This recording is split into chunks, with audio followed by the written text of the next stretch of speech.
Failure होगा, है ना, पेशेंट को हार्ट फेलियर होगा। तो आप इस वीडियो में देखेंगे तो यहाँ कहीं कि आपको जो जुगुलर वेन जो है, जुगुलर वेन है वो प्रोमिनेंट दिख रहा होगा, है ना। शुक्रिया चांदनी।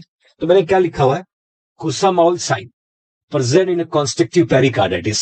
यदि पेशेंट को पेरिकार्डाइटिस है या कॉन्स्ट्रिक्टिव पेरिकार्डाइटिस है, that can cause cardiac tamponade, और cardiac tamponade can cause heart failure. तो एग्जैक्टली मेन क्लिनिकल मैनिफेस्टेशन मैंने पल्सस पैराडॉक्सस आपको पढ़ाया। एक एडिशनल पैरामीटर मैं ऐड कर रहा हूं यहां पर, that is known as Kussmaul sign. That will be occur when the external jugular vein distension, bulging, fail to diminish or paradoxically worsen in inspiration. Actually, jugular vein pressure जो है वो 6 to 8 centimetre H2 होता है। This is normal jugular vein pressure. Normally हम लोग consider करते हैं jugular vein pressure जो है वो 6 to 8 सेंटीमीटर H2 होता है।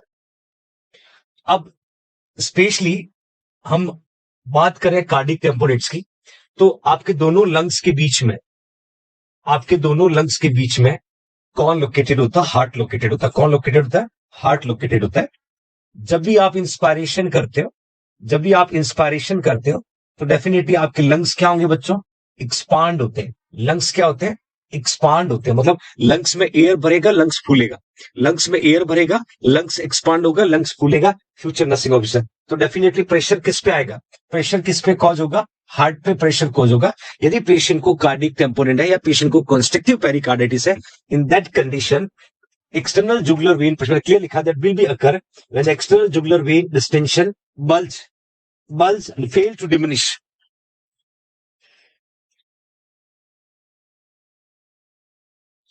bulge and fail to diminish में लिखा कि diminish और paradoxically worsen with inspiration।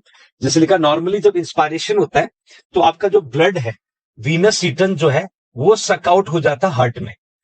Inspiration normally suck blood in the right heart at right atrium, right ventricle and out of the jugular vein. Normal process में जब आप सांस अंदर लोगे, नॉर्मल प्रोसेस में आप जब सांस अंदर लोगे फ्यूचर नर्सिंग ऑफ से, तो आपका ना जुगुलर वेन प्रेशर जो है वो राइट एट्रियम में सक हो जाएगा, क्योंकि जुगुलर वेन से ब्लड का आएगा superior vena cava, superior vena cava से ब्लड का आएगा राइट एट्रियम, राइट एट्रियम से ब्लड का आएगा राइट वेंट्रिकल, और राइट वेंट्रिकल से ब्लड आपके लंग्स में चला जाता है। This is a normal process, this is a normal process. But when the patient does have constrictive pericarditis तो आपका ब्लड जुगुलर वेन से एम्प्टी नहीं होगा, और जुगुलर वेन आप देखोगे तो आपको ऐसा बल्जिंग देखने को मिलेगा, है ना, बल्जिंग देखने को मिलेगा फ्यूचर नर्सिंग ऑफिसर। आगे समझ में, आगे समझ में कुसामॉल साइन। और बाकी स्पेशली कार्डिक टेम्पोनेंट्स में ट्राइड होता है, that is a back stride. It will be present the cardiac tamponades. बच्चों मैं आपको बता दूं, ये जो ट्राइड वर्ड लिखा होता है, ये जो ट्राइड वर्ड लिखा होता है, ट्राइड का मतलब होता है three symptom, three symptoms together, तीन सिम्टम। ट्राइड मींस तीन सिम्टम एक साथ है। शुक्रिया ग्लोरिया गोयल, शुक्रिया मेरा बच्चा। तो ट्राइड का मतलब होता है कि एक साथ तीन सिम्टम। आपने सुना है मेनियस ट्राइड, मेनियस ट्राइड मेनियर डिजीज में होता है जो इनर ईयर का डिसऑर्डर है।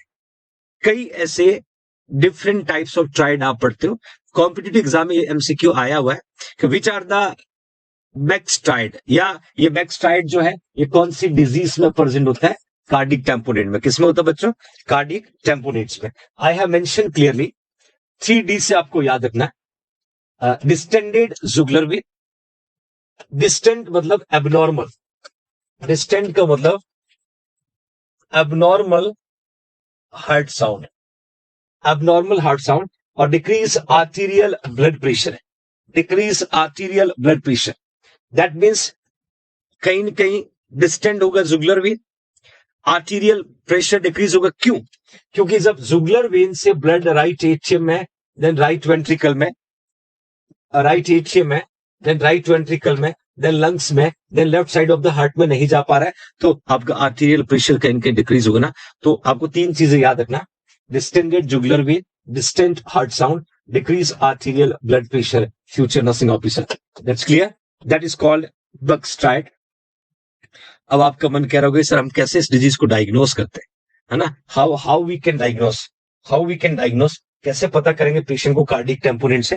Here you can see everyone, echo is the most accurate diagnostic method for the cardiac tamponade. आप इस पिक्चर में देख पा रहे होंगे, पेशेंट लेटा हुआ है, पेशेंट को लेफ्ट लेटरल पोजीशन दिया हुआ है, पेशेंट को हार्ट वाले लोकेशन पे ट्रांसड्यूसर को प्लेस किया हुआ है। ट्रांसड्यूसर के द्वारा हम देख रहे हैं कि पेशेंट का हार्ट और हार्ट में पेरिकार्डियल सैक में फ्लूइड का एक्युमुलेशन, पेरिकार्डियल सैक में फ्लूइड का एक्युमुलेशन हम डिटेक्ट कर पा रहे हैं। इट मींस हमें पता चल रहा है कि पेशेंट के इसमें पेरिकार्डियल सैक और पेरिकार्डियल कैविटी में फ्लूइड का एक्युमुलेशन है। That is condition is known as cardiac tamponades. शुक्रिया everyone and very good afternoon my dear. ठीक है, बाकी पोजीशन में लिखा कि lying on the left side with the left arm widely abducted, और हम इस पोजीशन के द्वारा पेशेंट के हार्ट को अलग अलग एंगल, इको मतलब होता है कि हार्ट को जो है ना डिफरेंट एंगल से आप चेक कर सकते हो, एंटीरियर, पोस्टीरियर, लेटरल, है ना, उसे पता चल रहा है कि फ्लूइड का एक्युमुलेशन कहां पर है। दैट अल्ट्रासोनोग्राफी मींस हम कह सकते हैं हार्ट का अल्ट्रासाउंड फ्यूचर नर्सिंग ऑफिसर। आ रहा है समझ में? Okay fine. अब ट्रीटमेंट मॉडलिटीज की बात करें तो यदि पेशेंट को कार्डिक टेम्पोनेंट है, मेनली हम लोग आईवी फ्लूइड को एडमिनिस्टर करते हैं as prescribe to the manage decrease cardiac output. यदि पेशेंट का कार्डिक आउटपुट कम हो रहा है क्योंकि आपका वीनस रिटर्न नहीं आ रहा है, तो आर्टीरियल प्रेशर कम हो रहा है क्योंकि ब्लड आपका कार्डिक आउटपुट से बाहर नहीं जा रहा है, तो कार्डिक आउटपुट डिक्रीज हो रहा है, तो हम लोग फ्लूइड को एडमिनिस्टर करेंगे। बाकी सबसे जो इंपॉर्टेंट ट्रीटमेंट मेथड है पेरिकार्डियोसिंथेसिस। फिर से देखिएगा फ्यूचर नर्सिंग ऑफिसर, सिंथेसिस जहां पर भी आता है तो सिंथेसिस का मीनिंग आपको पता होगा, रिमूवल ऑफ फ्लूइड, है ना, रिमूवल ऑफ फ्लूइड। अब यदि ये पेरिकार्डियोसिंथेसिस है तो पेरिकार्डियल सैक से फ्लूइड को रिमूव करना, एमनियोसिंथेसिस है तो एमनियोटिक फ्लूइड को रिमूव करना, पेरिटोनियोसिंथेसिस है तो पेरिटोनियल कैविटी से फ्लूइड को रिमूव करना। It means my dear future nursing officer, centesis indicate removal of fluid, particular side से तो फिर उस नाम को ऐड कर दिया जाता है। अब हमारे पास यदि पेशेंट को पेरिकार्डियल सैक के अंदर फ्लूइड का एक्युमुलेशन दिख रहा है, इस फ्लूइड को रिमूव करने के लिए एक निडल को इंसर्ट करते हैं, मैंने यहाँ पर मेंशन भी किया है। पेशेंट को सुपाइन पोजीशन देंगे, head of the bed patient का 30 to 60 डिग्री पे एलिवेट करेंगे, फिर एक 16 और 18 गॉज का निडल यूज करेंगे, फिर इंसर्ट करेंगे 30 to 45 डिग्री। ये जो डिग्री ऑफ एंगल है ना, ये लगभग 30 to 45 डिग्री पे हम लोग निडल को इंसर्ट करें। अब कभी एग्जामिनर पूछ लेता है कहाँ इंसर्ट करोगे, तो मैं लिखा near the left xiphicostal angle aiming towards left shoulder. मतलब एग्जैक्टली जो स्टर्नम है और स्टर्नम का जो एंड बनता है इसको हम बोलते हैं जिफॉइड प्रोसेस। क्या कहते हैं? Xiphoid process. और इस जिफॉइड प्रोसेस के लेफ्ट साइड में, जिफॉइड प्रोसेस के, क्योंकि मैक्सिमम हार्ट का जो पोर्शन होता है लेफ्ट वेंट्रिकल वाला लेफ्ट साइड होता है, तो जिफॉइड प्रोसेस के लेफ्ट साइड में हम लगभग 30 to 45 डिग्री एंगल पे इंसर्ट करते हैं निडल को। इसका मेन पर्पज है to remove excessive fluid which is accumulated into the pericardial sac और टिश्यूज। फ्लूइड को रिमूव करेंगे, हार्ट के ऊपर का कंप्रेशन सबसाइड होगा, तो पेशेंट का कार्डिक आउटपुट इंक्रीज होगा। इट्स ओके चाला चाकू, इट्स ओके बढ़िया। बाकी इससे भी थोड़ा रिलीफ नहीं मिलता तो फिर हम एक सर्जिकल इंटरवेंशन को कैरी करते हैं, पेरिकार्डियक्टमी। अब सबको पता कि एक्टोमी का मतलब ही होता है रिमूवल, और पेरिकार्डियक्टमी का मतलब कहीं ना कहीं पेरिकार्डियल सैक को हम लोग निकाल रहे हैं, क्योंकि जो इन्फ्लाम्ड एरिया है जहां पर फ्लूइड का एक्युमुलेशन होने का रिस्क होता है उसको रिमूव करेंगे ताकि री इन्फ्लामेशन ना हो, या पेरिकार्डियो पेरिटोनियल शंट, या फिर पेरिकार्डियल कैविटी से पेरिटोनियल कैविटी, पेरिकार्डियल कैविटी से पेरिटोनियल कैविटी में ट्यूब को डाल देते हैं। जो भी एबनॉर्मल एक्युमुलेशन होता है वो एबनॉर्मल एक्युमुलेशन जाकर के रीच कर जाएगा इनटू द पेरिकार्डियल सैक और कैविटी। Okay fine. मैं कहा पेरिकार्डियोडेसिस ये मैलिग्नेंसी यदि रिस्पॉन्सिबल है तो हम लोग क्या करते हैं, steroid, tetracycline, anti neoplastic drug, इनको डायरेक्टली कहां पुट करते हैं, into the pericardial sac, and उसकी वजह से वहां पर स्क्लेरोसिस होगा। स्क्लेरोसिस का मतलब कहीं की श्रिंकन डाउन होगा, जिससे वो फ्लूइड का एक्युमुलेशन है वो अपनी जगह से सबसाइड हो जाएगा और पेशेंट जो है कार्डिक आउटपुट इंक्रीज हो जाएगा। देखिए मैंने लिखा है, एक तो स्टेरॉइड ड्रग है, एक एंटीबायोटिक्स है, एक एंटी न्यूप्लास्टिक है। हम इन ड्रग को डायरेक्टली आपका हार्ट का जो पेरिकार्डियल सैक और पेरिकार्डियल कैविटी है उसमें एडमिनिस्टर करते हैं। और जैसे आपने सुना स्क्लेरोथेरेपी, है ना, फ्यूचर नर्सिंग ऑफिसर, जैसे हमने पढ़ा ना स्क्लीरोथेरेपी, सेम एज इट इज, है ना, सेम एज इट इज जो है यहाँ पर हम लोग ये पेरिकार्डियोडेसिस करते हैं। इन ड्रग की वजह से इन्फ्लाम्ड जो एक्यूमुलेटेड सब्सटेंस है वो कंप्रेशन की वजह से वहां से सबसाइड हो जाएगा और कहीं ना कहीं पेशेंट का कार्डिक आउटपुट इंक्रीज हो जाएगा। Okay fine my dear future nursing officer, अब हम एक बहुत इंपॉर्टेंट डिजीज को कैरी करने वाले हैं and hope you can understand valvular disease of the heart. Heart में स्पेशली हार्ट का जो है वल्वुलर डिजीज, उससे पहले मैं कुछ बेसिक पैरामीटर आपको शो करता हूं। पहली बात तो मैं आपको जिक्र करता हूं दो वर्ड के बारे में, दो वर्ड के बारे में। एक सुना आपने स्टीनोसिस, जिसको आप कहते हैं नैरोइंग, नैरोइंग, और एक सुना होगा आपने रीगर्जिटेशन, रीगर्जिटेशन, स्टीनोसिस, है ना, एक सुना रीगर्जिटेशन और बैकफ्लो, बैकफ्लो। एक्चुअली हम वल्वुलर डिजीज ऑफ हार्ट की बात करें, that you can see everyone, your heart does have four walls. Your heart does have four walls. You can see everyone. You can see everyone. Like tricuspid, tricuspid, like bicuspid wall, aortic wall, pulmonary walls. Tricuspid जो है normally यदि मैं consider करूं future nursing of से तो 6 to 9 centimetre square, bicuspid को consider करूं लगभग 4 to 6 सेंटीमीटर स्क्वायर, और पल्मोनरी को मैं कंसिडर करूं फ्यूचर नर्सिंग ऑफिसर तो 2.0 सेंटीमीटर स्क्वायर, आईओटी को कंसिडर करूं तो 2.6 to 3.5 सेंटीमीटर स्क्वायर, है ना। इसको हम लोग 4 to 6 सेंटीमीटर स्क्वायर कंसिडर कर सकते हैं। एक एवरेज वॉल का साइज मैंने पुट किया, एक एवरेज वॉल का साइज मैंने पुट किया फ्यूचर नर्सिंग ऑफिसर। ये वॉल का साइज है जिसमें हम लोग हमेशा जिक्र करते हैं, ये आपके हार्ट का सबसे बड़ा वॉल जो है वो ट्राइकस्पिड होता है। आपके हार्ट का जो सबसे बड़ा वॉल है जिसको हम लार्जेस्ट वॉल कहते हैं, जिसको हम लार्जेस्ट वॉल कहते हैं, ट्राइकस्पिड होता है। और सबसे छोटे वॉल को हम लोग पल्मोनरी कहते हैं, सबसे छोटे वॉल को हम लोग पल्मोनरी कहते हैं। Future nursing officer, what I want to say you my dear, देखिए अब जो राइट एट्रियम है आपका, राइट वेंट्रिकल है, लेफ्ट एट्रियम है और लेफ्ट वेंट्रिकल है।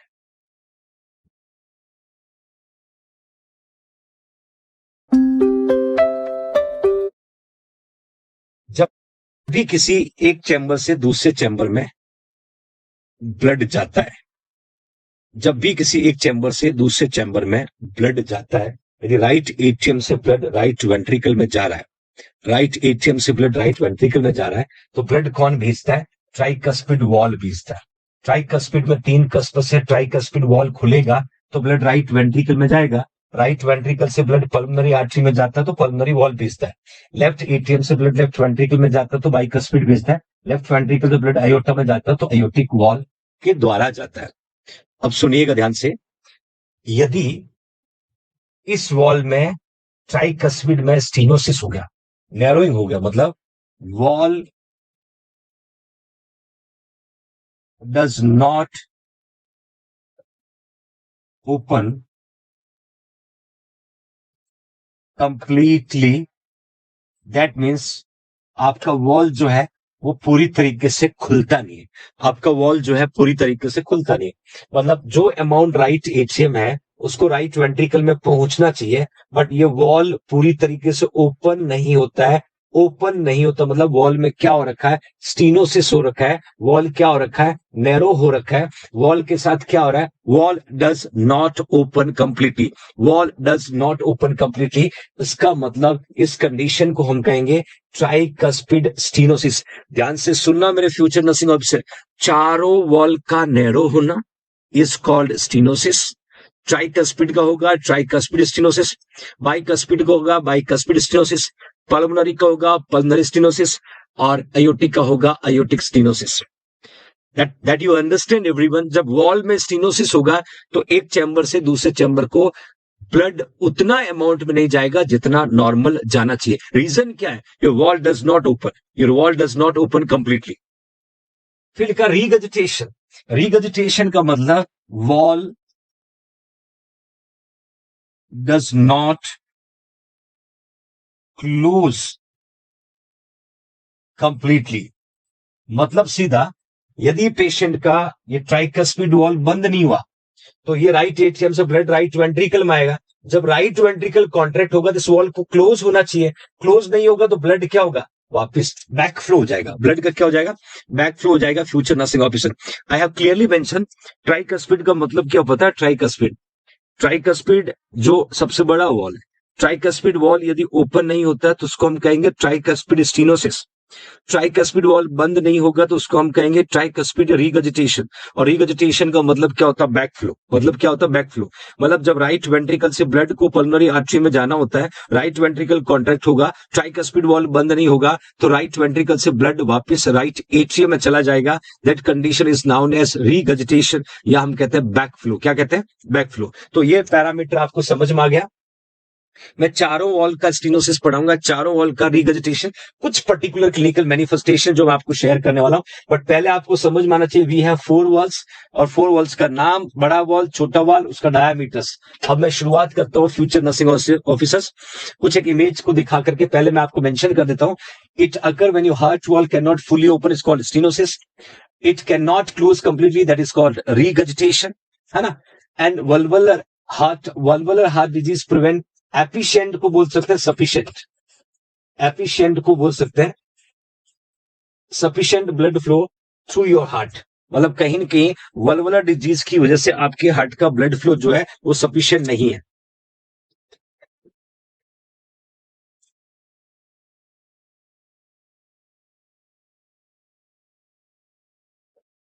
आया समझ में? यू कैन सी एवरीवन, हम टाइप्स की बात करेंगे तो सारे वॉल की मैं बात करूंगा।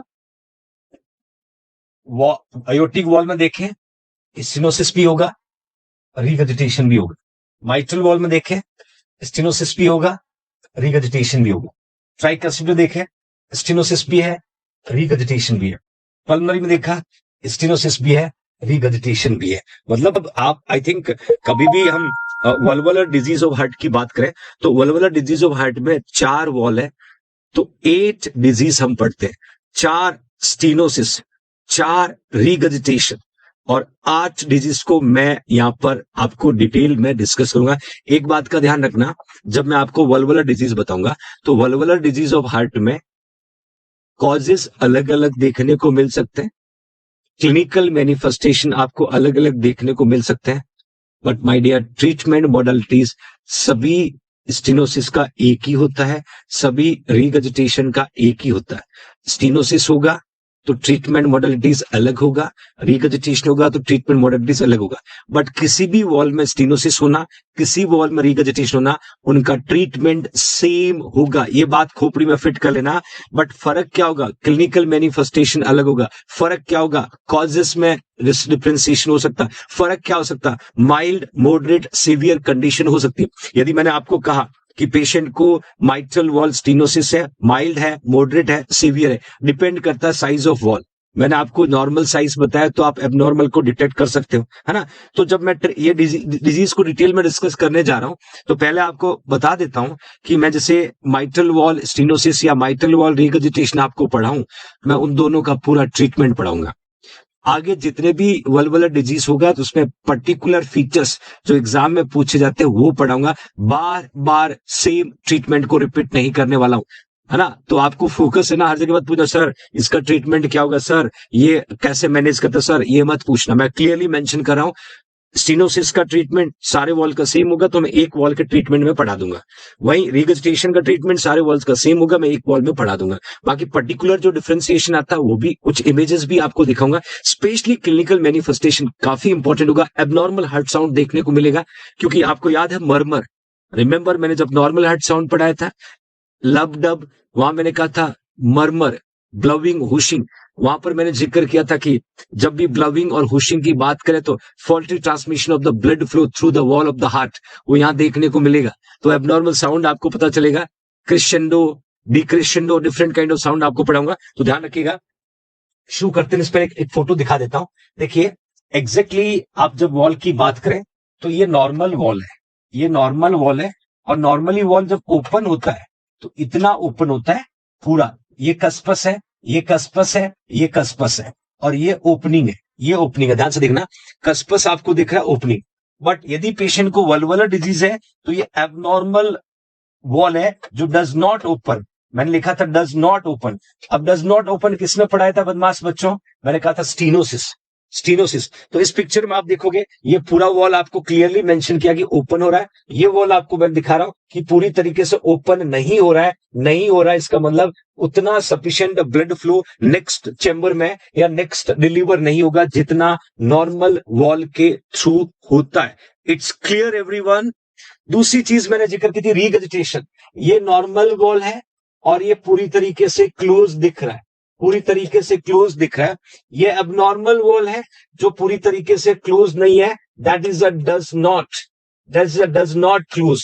और जब क्लोज नहीं होगा तो रीगजिटेशन होगा, क्लोज नहीं होगा रीगजिटेशन होगा। अब आप नॉर्मल वॉल को भी देख पा रहे हैं, एबनॉर्मल वॉल को भी देख पा रहे हैं। फ्यूचर नर्सिंग, आगे बढ़े, आगे बढ़े।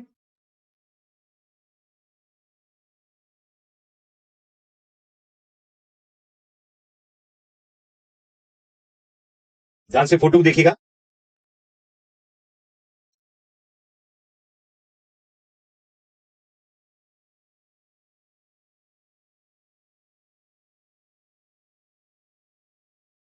फ्यूचर नर्सिंग ऑफिसर्स, अब मैं एक एक डिजीज को थोड़ा सा कैरी करने की कोशिश करता हूं। यहाँ पर आपको मैंने इमेज के साथ क्लियर कर दिया कॉन्सेप्ट को। सबसे पहले हम बात करते हैं माइट्रल वॉल, है ना। सबसे पहले हम बात करते हैं माइट्रल, माइट्रल वॉल में माइट्रल स्टेनोसिस, है ना। तो कभी कभी एग्जाम में पूछते हैं कि most common faulty valve of heart, हम आंसर क्या लिखते हैं? Mitral wall.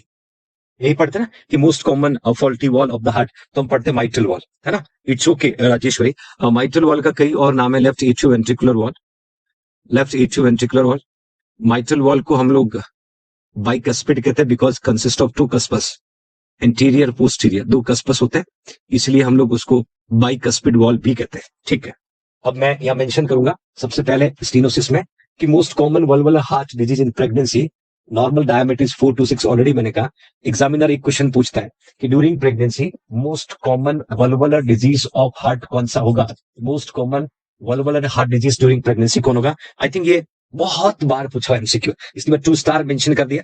आपको भी अपने नोटबुक में मेंशन कर लेना है, this is a mitral stenosis, mitral stenosis. Okay fine.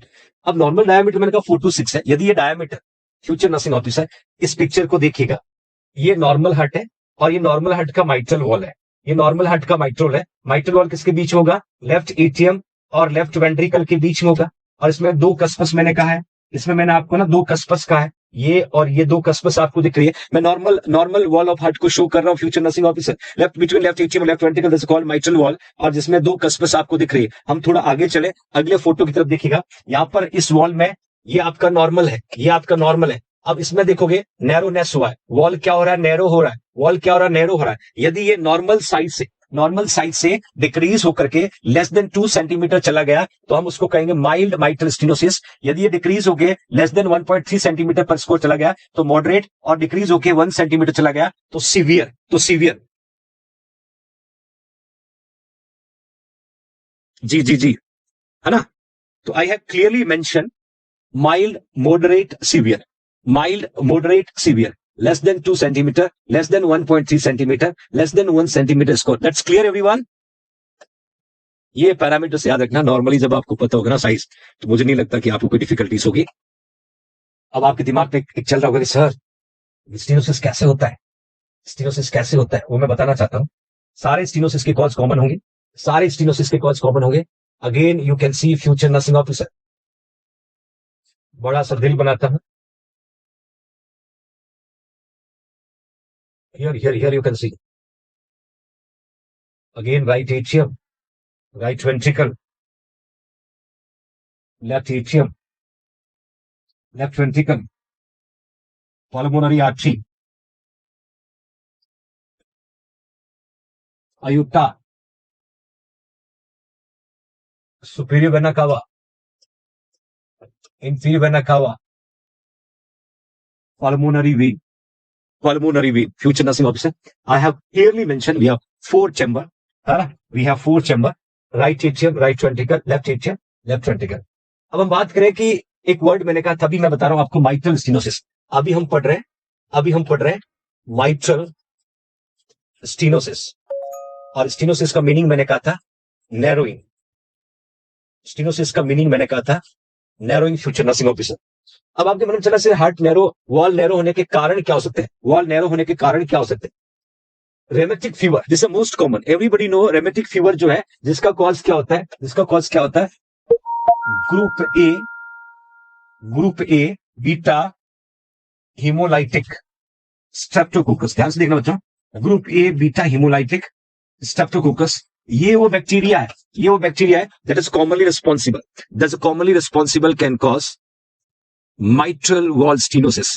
Future nursing officers, rheumatic fever can cause inflammation at the level of cuspus.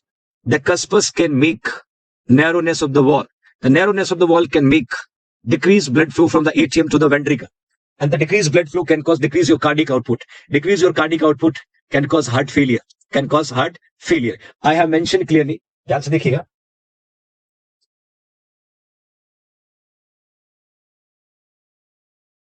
You can see.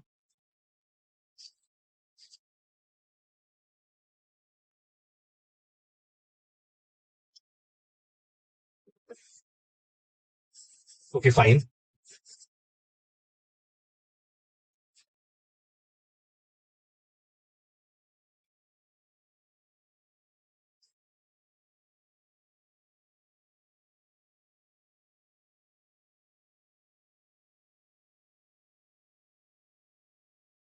Okay, fine.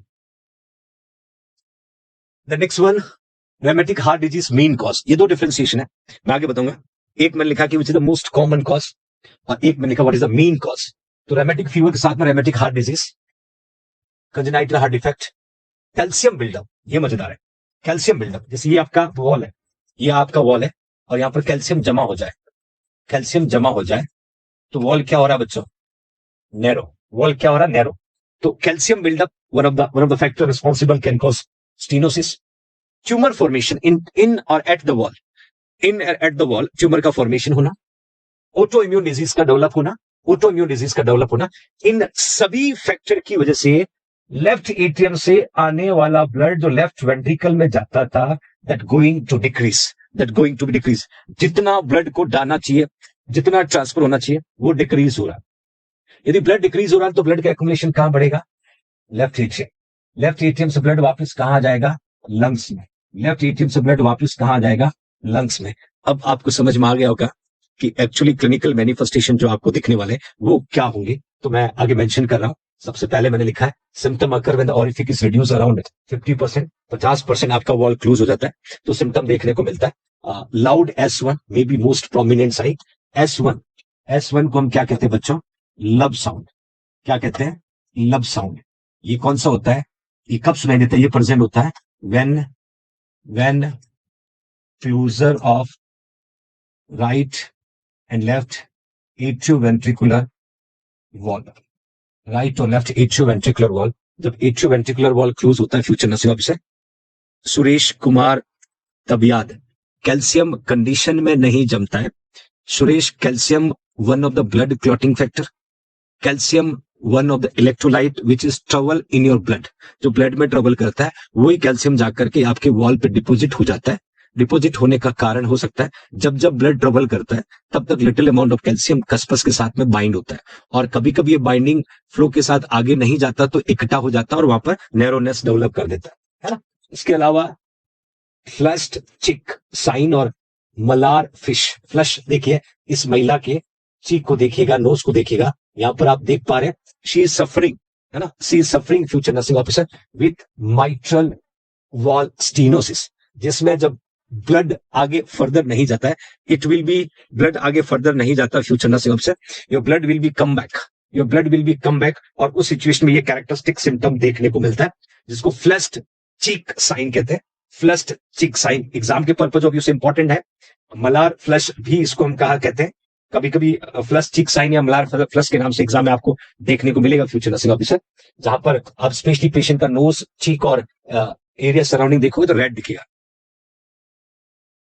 मैंने इसका reason लिखा कि plum red discoloration of the high cheek कह सकते हैं, कारण due to resulting CO2 retention and its vasodilatory effect.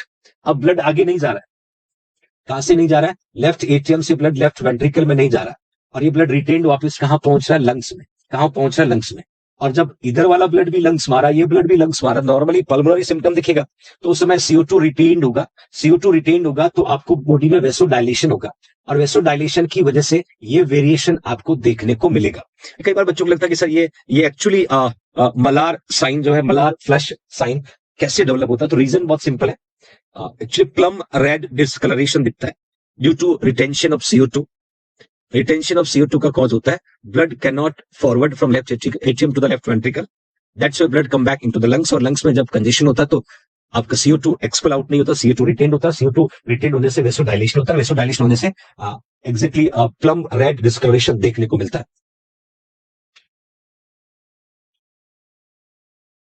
Lalit offline से तो बहुत फर्क पड़ता है, बट ललित मैं आपको सजेशन देता हूं, यदि ऑनलाइन बैच आप पूरा पढ़ लेते हो ना, उसके बाद आप महारथी टेस्ट सीरीज और एनक्लेक्स बैच के साथ आगे बढ़ो, और you should need to be do self study, है ना।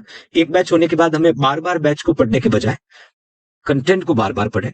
थ्योरी होने के बाद हर एक बच्चे को थ्योरी के बाद एक MCQ प्रैक्टिस की जरूरत होती है, तो JNC की महारथी टेस्ट सीरीज अवेलेबल है। साथ में रिवीजन के लिए और एडिशनल कंटेंट चाहिए होता है तो हम लोग एनक्लेक्स और MCQ बैच चलाते हैं। उसके बाद नॉर्सेट प्री की टेस्ट सीरीज आ जाती है, सारांश क्लासेज आ जाती है। मैंने एक पूरा पाथवे एक बार बताया था। मयूर वाला मोस्ट वेलकम मेरा बच्चा। हाँ, बिल्कुल ऑफलाइन। देखिए ऑफलाइन में क्या होता है ना, कई सारे बच्चे ऑनलाइन कोर्स लेके फिर ऑफलाइन आते हैं। ऑफलाइन में आपकी अपनी जो मस्ती और अपने जो मजे है ना, वो सब भूल जाते हो आप। कि ऑनलाइन में तो आपका मूड होता है तब आप पढ़ोगे, आपका मूड नहीं होगा तो नहीं पढ़ोगे। कभी कभी आप बिजी हो जाते हो, कंटेंट छूट जाता है, तो एक कंटिन्यूटी नहीं बनती कई सारे बच्चों में, और कंटिन्यूटी नहीं बनती तो ऑफलाइन आते हैं। तो ऑफलाइन आने के बाद क्या होता है, कंटेंट तो आपके पास पूरा लिखा होता है, तो टीचर जो भी पढ़ाता है ना, एक एक चीज आप दिमाग में लर्न करना शुरू कर देते हो, और फिर मुझे नहीं लगता कोई बच्चा फिर सिलेक्शन से रह जाता होगा। तो ऑनलाइन के बाद it's very good you come to the offline, but मैं जब भी ऑफलाइन आओ तो एक बार जरूर मिले। मैं डायग्नोस करने की कोशिश करता हूँ स्टूडेंट को कि क्या जरूरी है आपके लिए, क्या क्या क्या पढ़ रखा आपने, क्या नॉलेज है आपका, और क्या कौन सा बैच, क्या ऑफलाइन जरूरी है, क्या आपको सेल्फ स्टडी की जरूरत है, क्या आपको MCQ बैच की जरूरत है। And I try to guide you, और शायद वही एक गाइडेंस जो है आपको नर्सिंग ऑफिसर बनने में बड़ा रोल प्ले करता है। ऊपर वाले का आशीर्वाद है। डिस्निया होगा क्योंकि लंग्स के सिम्टम देखेंगे, ऑर्थोपीनिया होगा। बाकी प्रोक्सिमल नॉक्चुरल डिस्निया मतलब एक तरीके का प्रोक्सिमल नॉक्चुरल का मतलब होगा नाइट में ज्यादा तब देखने को मिलेगा, और ये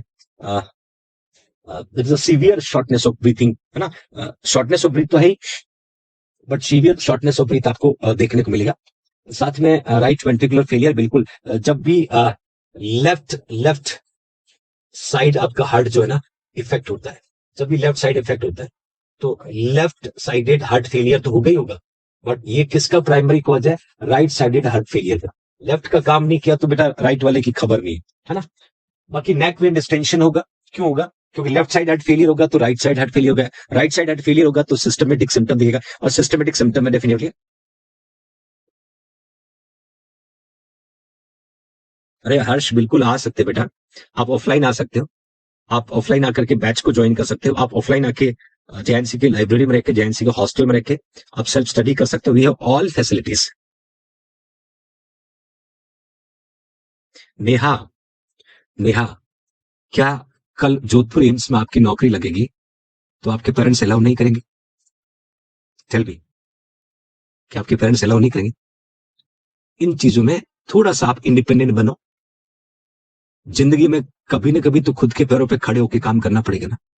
माँ बाप तो सबको प्यारे लगते हैं, किसके माँ बाप चाहते हैं हमारा बच्चा हमसे दूर जाए? But if you make your self something different तो घर छोड़ना पड़ता है, और घर छोड़ेंगे तो दुनियादारी पता चलती है, घर छोड़ेंगे तो पता चलेगा हम कितना पानी में, है ना। तो दिस इज वेरी इंपॉर्टेंट। कभी कोई भी स्टूडेंट मुझे ये ना कहे कि घर वाले नहीं भेज रहे, ऐसा कोई घर वाला नहीं चाहता है कि हमारा बच्चा सफल ना हो। हमारी मेंटेलिटी, हमारा एक डर जो घर वालों को कन्विंस नहीं कर पाता है, करिए कन्विंस। एक ही सवाल पूछो ना आप, जैसे मैंने अभी नेहा से पूछा कि बच्चे कहते हैं कि सर घर वाले नहीं भेज रहे। मैं तो कहता हूं आप जेएनसी जोधपुर नहीं आ रहे, ओके, एम्स जोधपुर आपको ज्वाइनिंग के लिए बुला रहा, आओगे, करोगे नौकरी, बनोगे एम्प्लॉय, बनोगे नर्सिंग ऑफिसर? बोलोगे सर हाँ बनेंगे, क्योंकि एम्स सैलरी देता है, मैं सैलरी देता नहीं, फर्क इतना ही। बट एम्स तक पहुंचने के लिए रास्ता तो जेएनसी से होकर ही गुजरता है, तो उस रास्ते पे तो चलना पड़ेगा ना बेटा। तो ये सारे सारे कहते हैं मन में एक डर है। बट आई क्लियरली से all my loving future nursing officer, अभी आप नर्सिंग कर चुके हो, आप 4th ईयर में पढ़ रहे होंगे, बट अभी भी आप डिसीजन मेकर नहीं बन रहे हो, तो तकलीफ और दुख की बात है। अभी आपको जिंदगी में अगले पड़ाव पे जाना है, कल शादी हो जाएगी, आगे परिवार बढ़ जाएगा आपका, अभी कुछ अच्छा कर लीजिएगा। नेक वेन डिस्टेंशन मैंने लिखा, उसके अलावा पिटिंग पेरिफेरल एडिमा, बिल्कुल ब्लड जो है वापस आपके, शुक्रिया निशा, हिमोप्टाइसिस, क्योंकि कंजेशन होगा तो कहीं की जो है एक्सपल्शन होगा, है ना, तो हिमोप्टाइसिस मैंने लिखा, कफ के साथ जो है ब्लड देखने को मिलेगा। तो ये सिम्टम है, ये सिम्टम है। और जी अनिमेश कार, ये सिम्टम है। अब मजे की बात है, यदि पेशेंट को माइट्रल वॉल स्टेनोसिस होता है ना बच्चों, तो एक्सरे करोगे तो enlargement of left atrium, sign of pulmonary hypotension तो दिखेगा। इको करते ही फिश माउथ शेप, ये स्पेसिफिक एग्जाम में पूछा था। इको मतलब जब आप अल्ट्रासोनोग्राफी करोगे तो ये जो है वॉल है, इसका शेप कैसा दिख रहा है, इस फिश के माउथ, ये फिश है, ये फिश है, और ये फिश का माउथ आपको दिख रहा है। ठीक वैसा ही वॉल, माइट्रल वॉल दिखेगा, ठीक वैसे ही माइट्रल वॉल दिखेगा। मैं लिख रहा हूं माइट्रल वॉल। और जब माइट्रल वॉल की बात कर रहे हैं, तो when you see the fish, when you see the mouth of fish, that looks will be find out in the mitral wall. और ठीक ऐसा ही जो है आपका माइट्रल वॉल हो जाएगा। क्यों? Because of narrowness, because of narrowness. Already I discuss the narrowing of the mitral wall can cause decreased blood supply to the left ventricle. That can cause decreased cardiac output.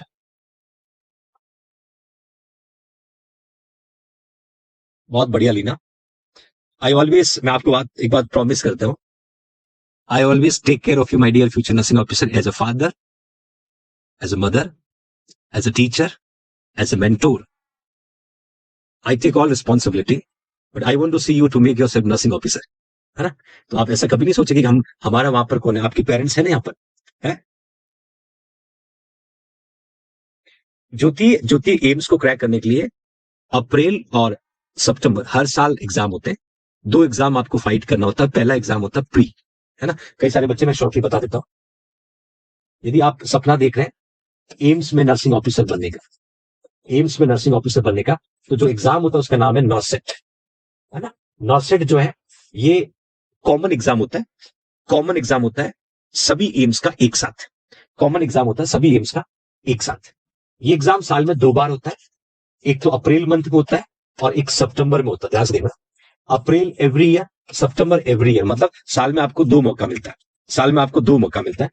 अप्रैल में और सितंबर में जब भी exam होगा तो इस exam का pattern क्या है, पहले प्री होगा, फिर मेंस होगा। प्री जो हो रहा है उसमें 100 एमसीक्यू आते हैं और 90 मिनट्स का टाइम मिलता है। मेंस जो हो रहा है उसमें 180 मिनट्स का ये पेपर होगा और 160 इसमें एमसीक्यू होंगे, 160 इसमें एमसीक्यू होंगे। प्री में जो पेपर होगा, प्री वाले पेपर में 80 एमसीक्यू तो नर्सिंग से आते हैं और 20 एमसीक्यू जो है वो रीजनिंग, मैथ्स और जीके से आते हैं। ये आपका प्री में 100 एमसीक्यू आएंगे, 80 नर्सिंग से, 20 रीजनिंग, मैथ्स और जीके से। ये एमसीक्यू जो है बहुत ज्यादा बड़े नहीं होते प्री को क्लियर करने के लिए, 2 और 3 लाइन के एमसीक्यूज होंगे। प्री क्लियर करोगे तो मेंस के लिए आपको 15 से 20 दिन का टाइम मिलेगा। मेंस में 160 मिनट एमसीक्यू और 180 मिनट पहली बार, मतलब एमसीक्यू ज्यादा टाइम मिलेगा। ये प्योरली नर्सिंग के होंगे, 160 के 160 नर्सिंग के होते हैं। और मेंस जैसे आप क्लियर कर लोगे तो मेरिट के आधार पर आप बन जाओगे नर्सिंग ऑफिसर।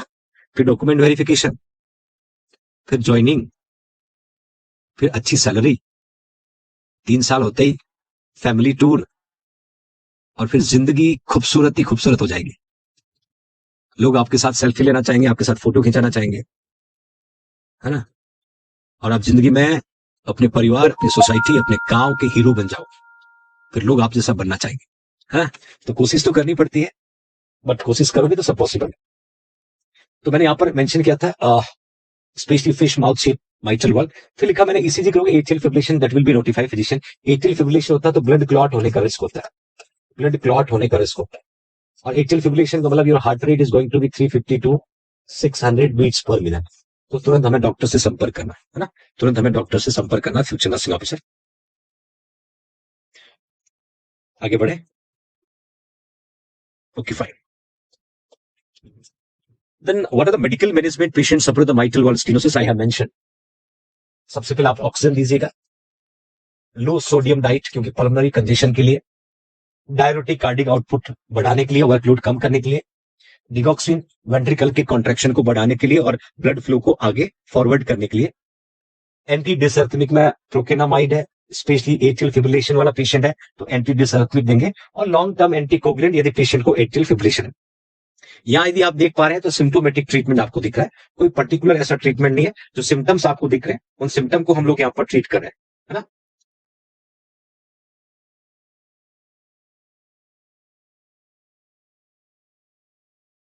आगे बढ़े,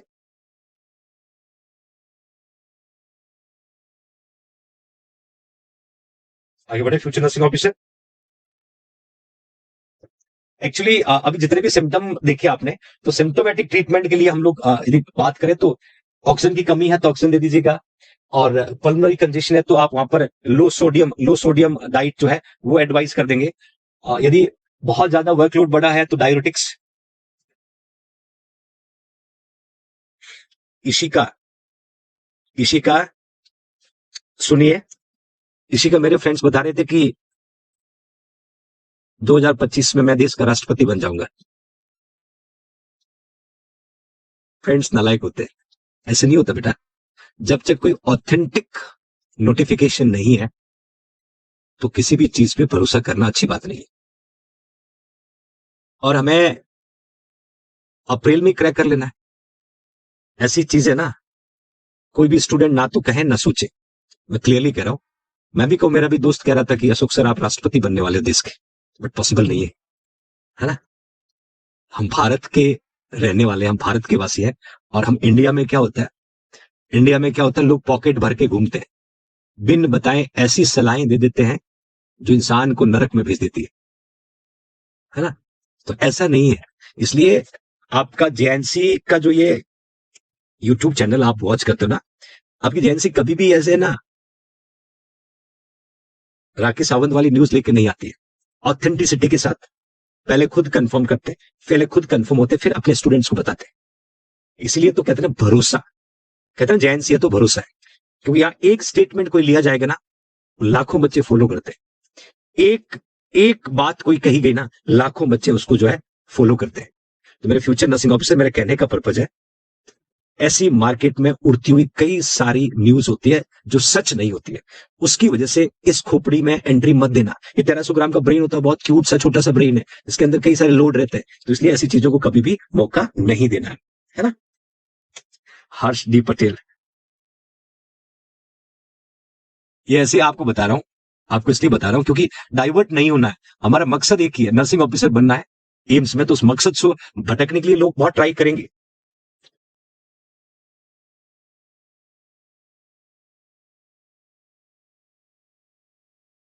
शुक्रिया, मैं जस्ट आपको एक एग्जांपल दे रहा हूं। शुक्रिया ग्लोरिया, एक एग्जांपल दे रहा था कि ऐसा बहुत होता है, ऐसा बहुत, कई बार बच्चे कहते हैं ना सर जीएनएम बंद हो रही है। आज से मुझे 10 साल पहले ऐसे सुनने को मिलता था, जीएनएम बंद हो रही, हुई बंद। तो आप और हम जो नहीं कर सकते तो हम बात नहीं करना चाहते, है ना? मैं इसलिए आपको बता रहा हूं इशिका, सीधा जवाब देना, कोई भी पूछे, मोहिनी मार खाओगे, है ना? अब आगे बढ़ते बच्चों, एक मैंने स्पेसिफिकेशन पुट किया है, the first and only sign of mitral valve prolapse, उसको कहते हैं माइट्रल क्लिक। एग्जाम आया हुआ है,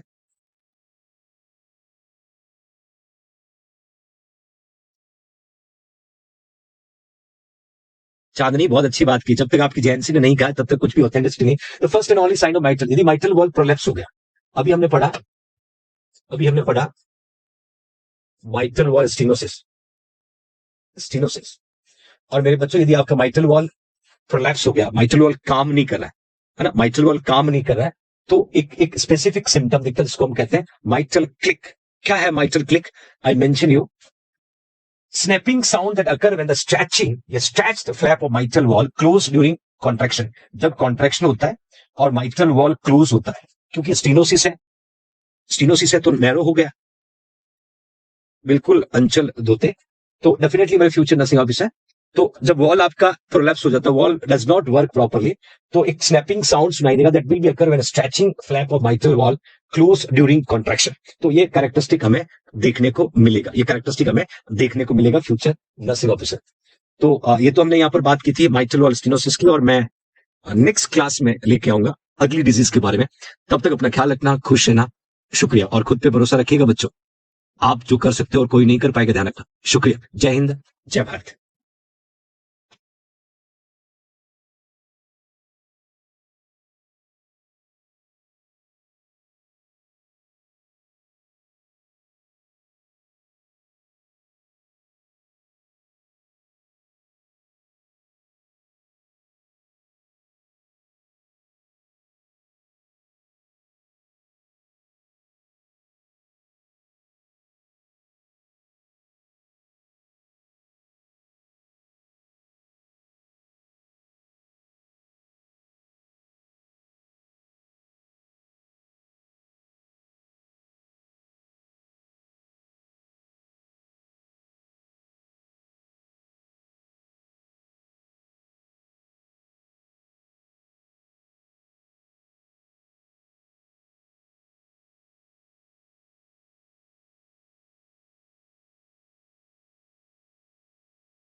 not close completely, does not close completely. जब वॉल क्लोज नहीं होगा, that is heart valve, heart valve does not close completely, that is known as regurgitation, that is known as backflow. एक बार फिर से मेरी बात को ध्यान से देखना। हार्ट के चार वॉल्स होते हैं। हम माइट्रल वॉल की बात करें, माइट्रल वॉल को लेफ्ट एट्रियो वेंट्रिकुलर वॉल बोलते हैं, बाइकस्पिड वॉल बोलते हैं, और मोस्ट कॉमन फॉल्टी वॉल भी बोलते हैं। प्रीवियस क्लास में मैंने आपको माइट्रल वॉल स्टीनोसिस पढ़ा है, स्टीनोसिस के अलग अलग कॉजेस और मैंने क्लिनिकल मैनिफेस्टेशन के साथ डिस्कशन किया, और अभी मैं माइट्रल वॉल इनसफिशिएंसी या माइट्रल वॉल रिगर्जिटेशन या माइट्रल वॉल जो है डज नॉट क्लोज कंप्लीटली। जब वॉल क्लोज नहीं होगा तो ब्लड फ्लो बैक होगा, और ब्लड फ्लो बैक होने को हम क्या कहते हैं? रिगर्जिटेशन। क्या कहते हैं बच्चों? रिगर्जिटेशन। ठीक है, ओके। अब डेफिनेटली हम माइट्रल वॉल रिगर्जिटेशन की बात कर रहे हैं, तो इटियोलॉजी जो है सबसे पहले लिखा एक्यूट में लिखा है एंडोकार्डाइटिस। एंडोकार्डाइटिस का मीनिंग होता है इन्फ्लामेशन, इन्फ्लामेशन इनटू एंडोकार्डियम। और endocardium inner most layer, inner most में इंफ्लेमेटरी प्रोसेस है, तो कस्पस और वॉल्स भी जो है वो डायरेक्टली कनेक्टेड होता है इनर मोस्ट लेयर से, डायरेक्टली इनर मोस्ट लेयर से कनेक्टेड होता है, और इनर मोस्ट लेयर में इंफ्लेमेटरी प्रोसेस है, तो कहीं ना कहीं हार्ट के वॉल के कस्पस को स्पिड वॉल और mitral valve, mitral valve future nursing officer. और this is your papillary muscles, this is your papillary muscles. You can see right ventricle में 3 होता है, लेफ्ट वेंट्रिकल में 2 होता है पैपिलरी मसल्स। ये आपका जो है ट्राइकस्पिड है, ये आपका पल्मोनरी है, और ये पल्मोनरी आर्टरी है। तो एग्जैक्टली क्या होता है? ये जो पैपिलरी मसल्स है, पैपिलरी मसल्स और कस्पस। शुक्रिया Mohini, Sunita, thank you Chandni. Papillary muscles जो है, पैपिलरी मसल्स नंबर में 5 होती है, 3 in right ventricle, 2 in left ventricle. और ये पैपिलरी मसल्स कस्पस, इनको जोड़ के रखने का काम होता है कोर्डी टेंडन। हाँ, इनको जोड़ करके रखने का काम होता है कोर्डी टेंडन। ये जो दिख रहा है, this is your chordae tendon. ध्यान से सुनना बच्चों, chordae tendon and that is your papillary muscle, papillary muscles. अब मैंने कहा एक्यूट माइट्रल वॉल रिगर्जिटेशन, शुक्रिया चांदनी। एक्यूट माइट्रल वॉल रिगर्जिटेशन में ये जो पैपिलरी मसल्स है, ये जो पैपिलरी मसल्स है, ये कहीं की रप्चर है। पैपिलरी मसल रप्चर होगा तो कोर्डेड टेंडन के साथ में कनेक्शन ब्रेक हो जाएगा, तो your heart cusps does not work normally, क्योंकि papillary muscles, corded tendon, cusps, ये तीनों ईच अदर कनेक्टेड होता है। कोर्डेड टेंडन जो है कस्पस को पैपिलरी मसल से कनेक्ट करता है। पैपिलरी मसल डैमेज होगा तो कहीं की कोर्डेड टेंडन इंडिपेंडेंटली प्रॉपर वर्क नहीं कर पाता है, तो उस कंडीशन में आपका वॉल्स क्या हो जाएगा? क्लोज नहीं होगा, क्लोज नहीं होगा, तो फ्लो क्या होगा? रिगर्जिटेट होगा, फ्लो क्या होगा? रिगर्जिटेट होगा। तो ये एक्यूट के कॉज है, एक्यूट माइट्रल इनसफिशिएंसी। फिर लिखा क्रोनिक, क्रोनिक में लिखा रेमेटिक फीवर।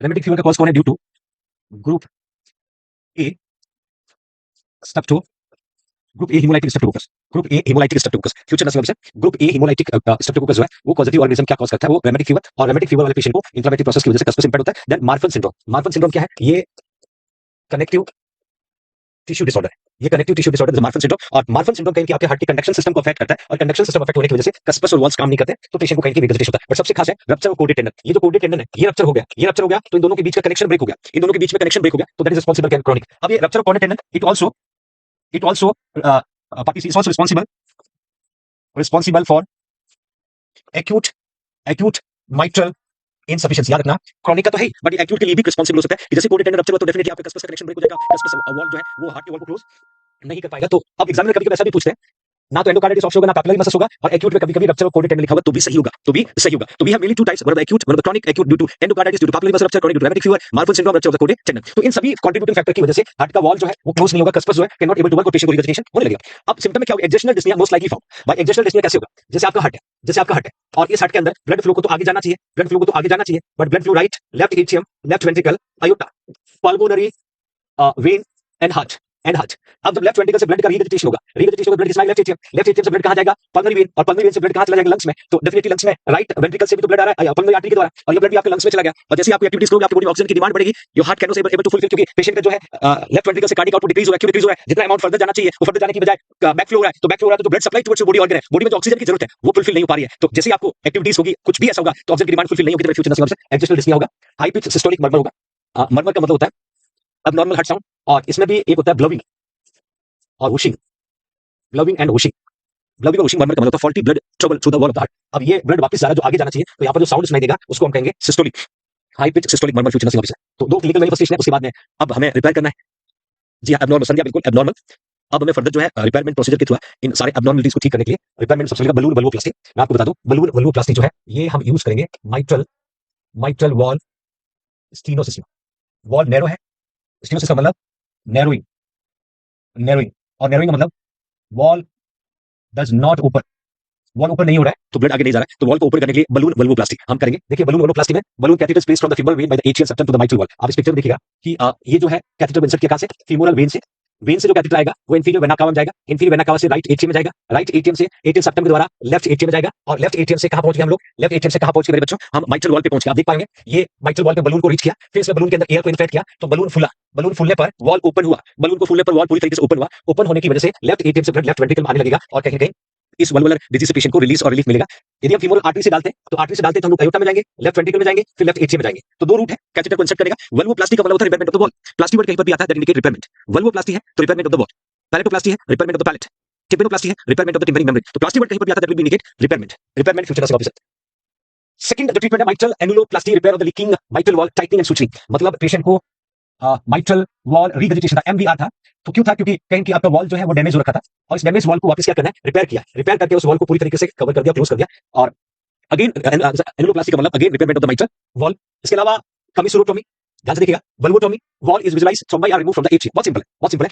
अब ये जो कलर दिखा व्हाइट कलर, मैं इसको कह सकता हूं कैल्शियम डिपॉजिट हो सकता है, कैल्शियम डिपॉजिट हो सकता है, या मैं कह सकता हूं यहां पर ब्लड क्लॉट हो सकता है। ये दोनों फैक्टर जो है कहीं की वॉल में ऑब्स्ट्रक्शन कॉज करते हैं और वॉल के फंक्शन को इंपैक्ट करते हैं। तो यदि पेशेंट के वॉल के अंदर ब्लड क्लॉट है, यदि कैल्शियम का डिपोजिशन है, तो हम स्पेशली डायरेक्टली जो है एट्रिया के थ्रू इस डिपोजिटेड ब्लड को और इस डिपोजिटेड कैल्शियम को रिमूव करेंगे, और रिमूव करने पर जो नैरोनेस था वो नैरोनेस सबसाइड हो जाएगा, और उस वॉल से ब्लड फ्लो फर्दर चैम्बर और बॉडी के फर्दर ऑर्गन सिस्टम में जाना शुरू हो जाएगा। तो दैट इज अ कमीसुरोटोमी। फिर आता है वॉल रिप्लेसमेंट, मतलब इस पूरे वल्वुलर डिजीज में बलून वल्वोप्लास्टी हम किसी भी वॉल का कर सकते हैं, कमीसुरोटोमी हम किसी भी वॉल का कर सकते हैं, वॉल को रिपेयरमेंट हम किसी भी वॉल का कर सकते हैं। मैं एक एग्जांपल के रूप में माइट्रल वॉल के ट्रीटमेंट मॉडलिटीज की बात कर रहा हूं। ये सेम ट्रीटमेंट आयोप्टिक वॉल में हो सकता है, ये सेम ट्रीटमेंट पल्मोनरी और ट्राइकस्पिड वॉल में हो सकता है, जहां जिस वॉल में कैल्शियम, जिस वॉल में क्लॉट डिपॉजिटेड वल्वोटोमी करके उसको रिमूव करेंगे, जो वॉल नैरो है उसको हम लोग पेशेंट को बलून वल्वोप्लास्टी द्वारा ठीक करेंगे। और managing future nursing officer wall replacement procedure में दो तरीके के मैं वॉल रिप्लेसमेंट दूंगा, मैकेनिकल प्रोस्थेटिक वॉल, और मैकेनिकल में सबसे खास बात है that will B durable, that is durable. Thromboembolism following the wall replacement life time anticoagulant therapy it required. Actually क्या होता है, इस पिक्चर को देखिएगा, ये पेशेंट का ट्राइकस्पिड वॉल है और ये पेशेंट का बाइकस्पिड वॉल था, और बाइकस्पिड वॉल में एक मैकेनिकल डिवाइस को प्लेस कर दिया जिसमें दो कस्पस है, आप देख पाएंगे। ये वॉल जो है ये प्रोस्थेटिक वॉल है। कैसा वॉल है बच्चों? प्रोस्थेटिक, मतलब ये एक तरीके का मैकेनिकल डिवाइस है, और जब डिवाइस को हम वॉल वाले लोकेशन पे पुट करेंगे, डिवाइस कस्पस का काम करेगी, तो पेशेंट को हमेशा रिस्क होगा वहां से ट्रेवल करते समय ब्लड का डिपोजिशन होना, और ब्लड का डिपोजिशन होगा तो वॉल नैरो होगा, वॉल को ब्लड क्लॉट होने से प्रिवेंट करने के लिए लाइफ लॉन्ग एंटीकोगुलेंट ड्रग लेनी पड़ेगी।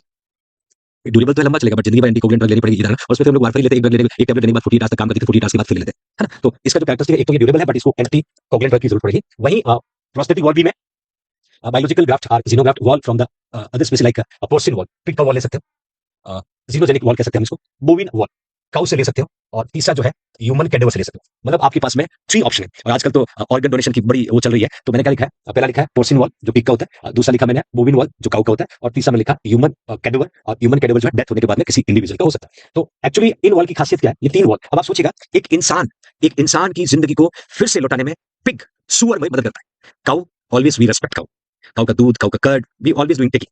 साथ में मैंने कैडेवर, आजकल क्या होता है, ब्रेन डेड हो गया, ब्रेन डेड हो गया, किडनी डोनेट कर देते हैं, लिवर डोनेट कर देते हैं, हार्ट डोनेट कर देते हैं, कॉर्निया डोनेट कर देते हैं। ये वो कॉमनली ऑर्गन्स है जो आजकल की एक बड़ी अच्छी अवेयरनेस चल रही है कि डेथ तो हो गई है, और डेथ भी यंग एज में एक्सीडेंटल डेथ होगी, ब्रेन डैमेज हो गया, तो जाते जाते 3-3 4-4 लोगों को नई जिंदगी देके जाना कितना खूबसूरत होता है फ्यूचर नर्सिंग ऑफिसर्स। तो what I want to say you, it's okay Munmun, मेरे कहने का पर्पस है इन वॉल ट्रांसप्लांट वाले पेशेंट को एंटीकोगुलेंट की जरूरत नहीं होगी।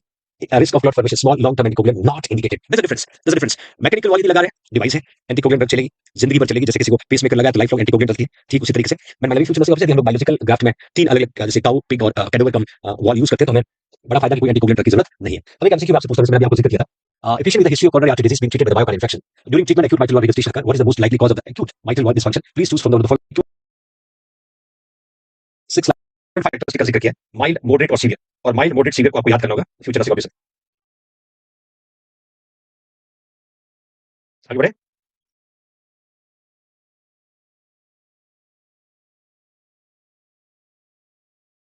आई want to share with you कि नॉर्मल साइज आपको जब पता होता है तो कैटेगराइज करते हैं कि कितना नैरो होगा, क्योंकि नॉर्मली 50% जब तक वॉल नैरो नहीं होता ना तब तक कैरेक्टरिस्टिक दिखते नहीं। 50% जब ऑरिफिक आपका क्लोज नहीं हो जाता वॉल का तो कैरेक्टरिस्टिक दिखते नहीं। तो यहाँ पर इस पिक्चर की तरह मैं पढ़ता हूँ कि नॉर्मली इतना वॉल ओपन होना चाहिए, बट अयोटिक वॉल स्टीनोसिस में इतना ही खुलता है। नॉर्मली पूरा क्लोज होना चाहिए, तो पूरा क्लोज नहीं हो पाता, तो स्टीनोसिस भी है, रिगर्जिटेशन भी है। अब मैंने कहा कि पेशेंट का जब अयोटिक वॉल की बात करें, ध्यान से देखिएगा, अयोटिक वॉल से ब्लड आगे नहीं जाएगा, तो ब्लड एक्यूमुलेट कहां होगा, लेफ्ट वेंट्रिकल में, लेफ्ट वेंट्रिकल से ब्लड वापस कहां जाएगा, लेफ्ट एट्रियम में, लेफ्ट एट्रियम से ब्लड कहां जाएगा, पल्मोनरी वेन में, और पल्मोनरी वेन से ब्लड कहां पहुंचेगा, लंग्स में। मतलब हम बात तो लेफ्ट साइड की करें ना, जब मैं कहता हूं लेफ्ट साइड हार्ट काम करना बंद करता है तो पेशेंट को पल्मोनरी सिम्पटम दिखते हैं, राइट साइड हार्ट काम करना बंद करता है तो सिस्टमैटिक सिम्पटम दिखते हैं। तो मेरे future nursing officer clinical feature में डिस्निया होगा, एंजाइना होगा, सिनकोप और एक्सर्शन। सिनकोप का मतलब temporary loss of consciousness, no temporary loss of consciousness, temporary loss of consciousness called syncope. और प्रोक्सिमल ऑक्सीजन डिस्निया, एक सबसे खास बात है हार्श, हार्श कठोर systolic crescendo decrescendo, murmur, diamond shape, kite shape सुनाई देगा, मरमर है ना, काइट शेप और वी कैसे डायमंड शेप आपको सुनाई देगा। स्पेशली मैंने कहा था कि ये पेशेंट को यदि कहीं अयोटिक का स्टीरोसिस है तो अब क्या वर्ड लिखा, क्रेसेंडो। क्रेसेंडो का मतलब होगा कि साउंड सुनाई देना शुरू किया, फिर धीरे धीरे साउंड लाउड होगा, लाउड होगा, और लाउड होने के बाद फिर वापस जो है धीरे धीरे सुनाई देना बंद कर देगा। तो पहले साउंड सुनाई शुरू किया और लाउड हुआ, क्रेसेंडो, फिर डिक्रीज हुआ, डिक्रेसेंडो। एक फोटो दिया हुआ है, यहां में साउंड सुनाई देना शुरू किया, पीक पे पहुंचा, फिर वापस डिक्रीज हुआ, 0 पे पहुंचा, तो crescendo decrescendo. Crescendo means the sound begins to peak, decrescendo means from peak to 0। तो आप इस पिक्चर को देख सकते हैं, एक फोटो जो दे रहा है ये साउंड की फ्रीक्वेंसी को रिफ्लेक्ट कर रहा है, क्रेसेंडो डिक्रेसेंडो, क्रेसेंडो डिक्रेसेंडो। तो that is a specific characteristic feature. अब अयोटिक इनसफिशिएंसी और रिगर्जिटेशन की यदि बात करो तो इन दोनों पिक्चर को आप देख पा रहे होंगे। मैंने कहा था जब जब रिगर्जिटेशन होगा aortic wall does not close, यहां पर आपका अयोटिक वॉल बंद दिख रहा है और यहां पर अयोटिक वॉल क्लोज नहीं है। जब अयोटिक वॉल आपका बंद दिख रहा है इसका मतलब प्रॉपर ब्लड जा रहा है, यहाँ पर आपका अयोटिक वॉल जो है प्रॉपर बंद नहीं है, तो ब्लड का क्या हो रहा है, रिटर्न बैक हो रहा है, और एक्यूमुलेट कहां हो रहा है ब्लड आपका, it will be in the left ventricle. तो मैंने लिखा कि leaking of aortic valve that cause blood to flow in a reverse direction during ventricular diastole from aorta into the left ventricle. मतलब ये अयोटा है, aorta से blood को आगे जाना चाहिए बट नहीं जा रहा, क्यों, क्योंकि वॉल बंद नहीं हुआ। जब जब आपके फर्दर चैम्बर या फर्दर पैरामीटर में ब्लड को एंटर होना होता है तो उससे पहले वॉल को क्लोज होना जरूरी है ना। वॉल क्लोज नहीं होगा, शुक्रिया तारा, तो blood will be return back into the chamber, और चैम्बर होगा तो वेंट्रिकल से एट्रियम में, एट्रियम होगा तो वापस लंग्स में, लंग्स में होगा तो राइट साइड में जाएगा, है ना। तो बैक फ्लो हो रहा है, बैक फ्लो हो रहा है, तो that's simple because aortic insufficiency और अयोटिक रिगर्जिटेशन। अब aortic insufficiency regurgitation mean sine है ब्लबिंग ब्लो, डिक्रेसेंडो डायस्टोलिक मरमर। मतलब पहले क्या था, क्रेसेंडो डिक्रेसेंडो, यहां से शुरू हो रहा था, ये क्रेसेंडो हो गया, बट यहां पर सिर्फ आप देखोगे पीक से फॉल की ओर डिक्रेसेंडो, डिक्रेसेंडो। सुरेश कुमार, नहीं नहीं, न्यूमोथोरैक्स नहीं, सुरेश, डिक्रेसेंडो डायस्टोलिक मरमर, ये आपको याद रखना, that will be specially patients suffer with the aortic regurgitation. Water hammer pulse, Corrigan pulse, collapsing pulse is a medical sign. अब क्या होगा, जब पेशेंट का लेफ्ट वेंट्रिकल से ब्लड अयोटा और अयोटिक वॉल से ब्लड अयोटा में नहीं आ रहा है, अयोटिक वॉल से ब्लड अयोटा में नहीं आ रहा है, तो बॉडी सिस्टम में भी ब्लड उतना नहीं जा रहा है जितना जाना चाहिए, तो पल्स वीक होगी। पल्स क्या इंडिकेट करता है, presence of blood supply. Pulse क्या इंडिकेट करता है, presence of blood supply. If your blood does not move further, your pulse going to be weak, pulse going to be collapse, pulse going to be collapse। यही मैंने यहाँ पर mention किया। Water hammer pulse, Corrigan pulse, collapsing pulse is a medical sign, future nursing officer. Then tricuspid stenosis, देखिए tri means होता है 3 cusps, tri means होता है 3 cusps, that is called tricuspid, है ना। What I want to put it here. अब stenosis का तो मतलब रिगर्जिटेशन, स्टेनोसिस का नैरोइंग हो रहा है, तो ट्राइकस्पिड जो वॉल है, ट्राइकस्पिड वॉल है, उसका जो नॉर्मल डायमीटर 7 to 9 सेंटीमीटर, और मैं आपको इनिशियली जिक्र किया था कि आपका ये सबसे बड़ा वॉल है, इसको हम लोग लार्जेस्ट वॉल कहते हैं, पल्मोनरी को हम लोग स्मॉलेस्ट वॉल कहते हैं। I think everybody remember very well. तो जब ट्राइकस्पिड का डायमीटर 7 to 9 का, बाइकस्पिड का 4 to 6 का, वही पल्मोनरी का 2.0 का, वही अयोटिक का 2.6 to 3.5 बताया, 4 वॉल का डायमीटर। तो अब normally 7 to 9 centimetre largest wall है, तो अब इसमें भी तो कैरेक्टरिस्टिक डेवलप होंगे ना, जैसे जैसे नैरोनेस बढ़ेगा, माइल्ड होगा, मॉडरेट होगा, सीवियर होगा। बट मजे की बात, सिम्पटम में जाओगे, complain of the fluttering sensation in the neck, obstructed venous blood flow. अब क्या होगा कि ये आपका हार्ट है, ये आपका हार्ट है, ये राइट एट्रियम है, ये राइट वेंट्रिकल है, ये सुपीरियर वेना कावा है, ये इंफीरियर वेना कावा है। अब बात किसकी करें? बात इसकी करें ट्राइकस्पिड वॉल पे। अब ट्राइकस्पिड वॉल नैरो हुआ तो जो एटीएम में ब्लड था, ये ब्लड वापस कहां गया? सुपीरियर वेना कावा। और सुपीरियर वेना कावा से ब्लड कहां गया? That will be going to enter into the jugular vein, और फर्दर जो आपकी जितनी भी सुपर अपर एक्सट्रीमिटीज लाने वाली ब्लड फ्लो की जो भी वेन्स होगी उसमें ब्लड वापस जाएगा। तो complain of fluttering sensation in the neck, इसका मतलब यहां पर आपको क्या होगा? जुगुलर वेन डिस्टेंशन देखने को मिलेगा, जुगुलर वेन डिस्टेंशन देखने को मिलेगा, और उससे पता चलेगा कि ब्लड जो है राइट एट्रियम से राइट वेंट्रिकल में नहीं जा रहा है, क्योंकि इस वॉल का नाम है ट्राइकस्पिड वॉल। और ट्राइकस्पिड वॉल में क्या होगा? स्टीनोसिस। ट्राइकस्पिड वॉल में क्या होगा? Stenosis. The stenosis can not helping to give blood further to the ventricle, तो वापस ब्लड आपका कहां चला जाएगा? इंफीरियर और सुपीरियर वेना कावा में। सुपीरियर वेना कावा में जाएगा तो जुगुलर वेन में जाएगा, सेंट्रल वेनस प्रेशर बढ़ेगा। इंफीरियर वेना कावा में जाएगा तो कहीं आपका पोर्टल वेन प्रेशर बढ़ेगा। बॉडी सिस्टम के जितने भी ब्लड रिटर्निंग प्रोसेस है वो सब अल्टर होंगे, क्योंकि आगे ब्लड नहीं जा रहा है, तो ब्लड वापस आने की कोशिश करेगा, तो जुगुलर वेन डिस्टेंशन देखने को मिलेगा। साइनोसिस, क्योंकि राइट एट्रियम से राइट वेंट्रिकल में नहीं जाएगा, लंग से प्यूरिफाइड होकर लेफ्ट एट्रियम में नहीं आएगा, लेफ्ट वेंट्रिकल में नहीं आएगा, आयोटी में नहीं जाएगा, तो बॉडी सिस्टम में नहीं जाएगा। Sign of right ventricular failure, बिल्कुल जब राइट वेंट्रिकल से ब्लड वेंट्रिकल में नहीं जा रहा है तो राइट वेंट्रिकुलर फेलियर का साइन ऑफ सिम्पटम होता है सिस्टमिक क्लिनिकल मैनिफेस्टेशन, है ना? Systemic clinical manifestation future nervous system. बाकी रंबलिंग, गड़गड़ाहट सा, डायस्टोलिक मर्मर, ये एब्नॉर्मल साउंड है, सुनाई देगा जब आपका फॉल्टी ब्लड ट्रांसफर हो रहा है राइट एट्रियम से राइट वेंट्रिकल में। वही मैं ट्राइकस्पिड इनसफिशिएंसी की बात करूं, जहां पर रिगर्जिटेशन होगा, tricuspid wall does not close complete when the right ventricle is contracted. अब राइट वेंट्रिकल कॉन्ट्रैक्ट हुआ तो ब्लड को जाना चाहिए था पल्मोनरी आर्टरी में, बट ब्लड वापस कहां जा रहा है? राइट एट्रियम में, फिर ब्लड वापस बॉडी सिस्टम में आ रहा है, क्योंकि वॉल क्लोज नहीं हुआ, वॉल डज नॉट क्लोज। बहुत छोटे-छोटे मीनिंग है, छोटे-छोटे मीनिंग है फ्यूचर नर्वस। क्लिनिकल मैनिफेस्टेशन में आपका sign of right ventricular failure की बात राइट साइड ऑफ हार्ट की चल रही है। कार्बलो साइन, ये यहाँ का कैरेक्टरिस्टिक है। Increase in intensity of systolic murmur during inspiration, जिसको कार्बलो साइन कहते हैं। इंटेंसिटी क्यों बढ़ेगी? क्योंकि ये आपका राइट लंग्स है, ये आपका लेफ्ट लंग्स है, ये आपका हार्ट है। सांस लोगे लंग्स फूलेगा, प्रेशर हार्ट पे पड़ेगा, और ऑलरेडी आपके हार्ट के वॉल में रिगर्जिटेशन हो रखा है। आया समझ में? एक कम ना that will be heart left external border four intercostal space. Pulmonary stenosis मतलब जो सबसे स्मॉलेस्ट वॉल है, 2.0 centimetre square, that is smallest valve of the heart, और ये वॉल नॉर्मली लोकेटेड होता है बिटवीन राइट वेंट्रिकल और पल्मोनरी आर्टरी। इस वॉल का लोकेशन जो है राइट वेंट्रिकल और we can say pulmonary artery, दोनों के बीच में लोकेटेड होता है future nervous officer. Then I have clearly mention, यदि आपका डायमीटर जो है 1.0 से 1.5 सेंटीमीटर स्क्वायर होगा तो माइल्ड पल्मोनरी स्टीनोसिस कहलाएगा, और थोड़ा और नैरो होगा 0.5 टू 1.0 तो मॉडरेट कहलाएगा, और 0.5 से नीचे हो जाएगा तो हम सीवियर पल्मोनरी स्टीनोसिस कहेंगे। क्योंकि यदि पल्मोनरी वॉल से ब्लड पल्मोनरी आर्टरी में नहीं जाएगा तो मेरे फ्यूचर नर्सिंग ऑफिसर लंग्स में ब्लड रीच नहीं होगा, लंग्स ब्लड को प्यूरिफाइड करता है, और जब लंग्स से ब्लड प्यूरिफाइड नहीं होगा तो लेफ्ट एट्रियम में नहीं जाएगा, लेफ्ट वेंट्रिकल नहीं जाएगा, और आपके बॉडी सिस्टम में ब्लड सप्लाई कहीं इंपैक्ट होगा। तो हम कई बार ऐसे भी कहते हैं left side failure can go right side failure, है ना? Now I have mention clinical manifestation में systolic thrill, left external border. Now last, pulmonary insufficiency, blubbing diastolic murmur called Graham Steele murmur, soft blubbing decrescendo early diastolic murmur of pulmonary incompetence caused by pulmonary hypertension. Almost process वही है, right ventricle और pulmonary artery के बीच में pulmonary walls होता है। If the pulmonary wall does not close properly, तो pulmonary artery का blood flow वापस right ventricle में चला जाएगा। उस सिचुएशन के अंदर एक abnormal sound है जो मैं blubbing पहले भी कह चुका, blubbing और whooshing। whooshing इसका मीनिंग होता है the sound will indicate faulty blood flow through the wall of the heart।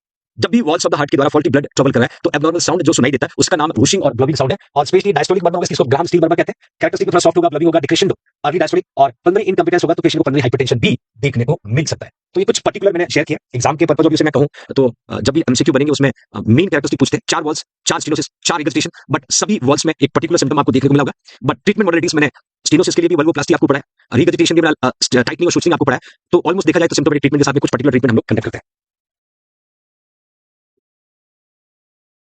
Best here the left external east second intercostal space, सबको पता पल्मोनरी साउंड कहां सुनाई देता है? लेफ्ट साइड के सेकंड इंटरकोस्टल स्पेस में, और आयोटिक साउंड कहां सुनाई देता है? राइट साइड के सेकंड इंटरकोस्टल स्पेस में। मैंने आपको normal location of heart sound पढ़ाया था, right side second intercostal space heart कौन सा? Aortic. Left side second intercostal space कौन सा? Pulmonary. Do you remember everyone? Okay fine. अब बात आती है कार्डियोमायोपैथी। कार्डियोमायोपैथी याद रखना, कार्डियक मसल डिसऑर्डर है ये। कार्डियोमायोपैथी कार्डियक मसल डिसऑर्डर है, और कार्डियक मसल या तो एनलार्ज हो जाएगी या स्टिफ हो जाएगी। और cardiomyopathy one of the contributing factor can cause heart failure. Cardiomyopathy one of the contributing factor can cause heart failure future nursing officer. आ रहा समझ में? Okay fine.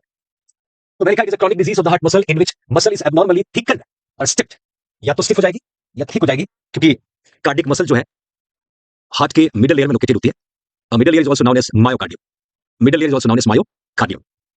तो I have clearly mention primary ये left ventricle को affect करता है। और मैं आपको मजे की बात बताऊं कि कार्डियोमायोपैथी को ट्रीट करने के लिए कोई स्पेशल ड्रग ऑफ चॉइस नहीं, हाँ सिम्प्टोमेटिक ड्रग हम यूज करते हैं। If really